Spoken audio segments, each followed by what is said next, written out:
एक गांव में एक शरारती बिल्ली रहती थी। वो हमेशा मौका ढूंढती रहती थी किसे पकड़ा जाए। एक दिन उसकी नजर एक रंग बिरंगे तोते पर पड़ी। तोता पेड़ के डाल पर बैठा गाना गा रहा था।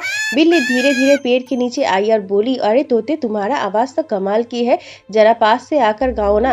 तोता समझ गया कुछ गड़बड़ है। वो मुस्कुराकर बोला, ठीक है, लेकिन हमारा नया नियम जानते हो ना, गाना सुनने से पहले आंखें बंद करके 3 बार म्याऊं बोलना पड़ता है। बिल्ली ने सोचा आसान है। उसने आंखें बंद करके और जोर जोर से बोला, म्याऊं म्याऊं म्याऊं। उसी समय तोता उड़कर पास के घर के कुत्ते को बुला लाया। कुत्ता दौड़ते हुए आया। आंखें खोलते बिल्ली ने देखा तोता नहीं, सामने कुत्ता खड़ा था। बिल्ली डर के अपनी पूंछ दबाकर भाग गई।